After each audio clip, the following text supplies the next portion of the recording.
Crispy and టేస్టీగా simple ఎండు రొయ్యల్ని శుభ్రం చేసుకుని గోరువెచ్చటి నీటిలో 5 నిమిషాలు నాననిచ్చి శుభ్రంగా కడిగి వాటర్ లేకుండా నూనెలో దోరగా వేయించాలి. వేగిన వీటిని ఒక బౌల్లోకి తీసుకుని స్టవ్ ఆఫ్ చేసి అదే కడాయిలో 2 టేబుల్ స్పూన్ల కారం, కొద్దిగా పసుపు, అర టేబుల్ స్పూన్ ధనియా పౌడర్ వేయండి.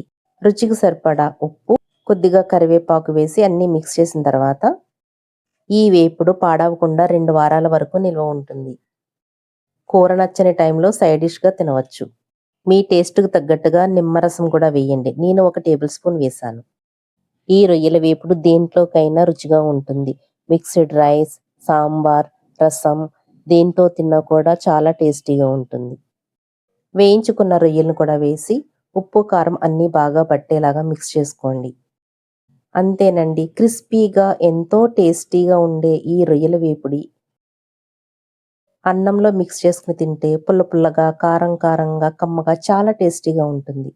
తినేటప్పుడు పంటి కింద క్రిస్పీగా రొయ్యలు తగులుతూ ఉంటే సూపర్గా ఉంటుంది. ఆ అద్భుతమైన అనుభూతి మీరు పొందుతారు. మళ్ళీ మళ్ళీ ఇట్లానే చేసుకుని తింటారు. వీటి టేస్ట్ నేను చెప్పే కంటే మీరు ఒక్కసారి ట్రై చేసి చూడండి. రుచి చూసి కామెంట్ చేయడం మర్చిపోవద్దు. తెలుసున్న వాళ్లకు షేర్ చేయండి.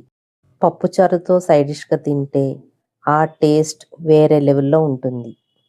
కల్కి కిచెన్ తెలుగుకి please like, share and subscribe. Thanks for watching.